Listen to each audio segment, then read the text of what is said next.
नई नई शादी हुई, पति सुबह सुबह अपनी सोई हुई पत्नी पर पानी डाल देता है। पत्नी नींद में से उठती हुई गुस्से में बोली, पानी क्यों डाला?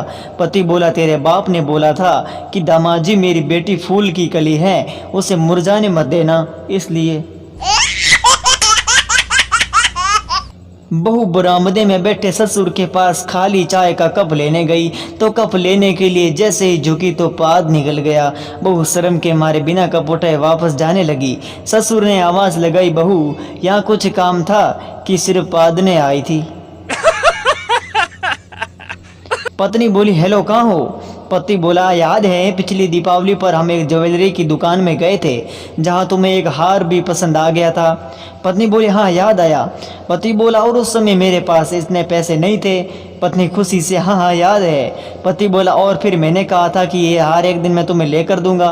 पत्नी बोली और ज़्यादा खुशी से, हाँ हाँ बहुत अच्छी तरह से याद है। पति बोला, तो बस उसी की बगल वाली दुकान में बाल कटवा रहा हूँ, थोड़ा लेट आऊँगा। पति पत्नी के बीच लड़ाई हुई। पत्नी बाजार जाके जहर लाई और खा लिया, लेकिन वो मरी नहीं, बीमार हो गई। पति गुस्से से बोला, 100 बार कहा है चीजें दे कर खरीदा करो, पैसे भी गए और काम भी नहीं हुआ। पति अपनी पत्नी का हाथ अपने हाथ में लिए बाजार में घूम रहा था। तभी उसका एक दोस्त उसे मिला और बोला, यार इतने साल हो गए तेरी शादी हुए, लेकिन आज भी अपनी पत्नी के प्रति तेरा प्रेम देखकर दिल खुश हो गया। पति बोला, ऐसा कुछ नहीं है यार, इसका हाथ छोड़ते ही ये किसी दुकान में घुस जाती है। सुहाग रात के समय पति बोला, तुमने अंडरवियर क्यों नहीं पहनी?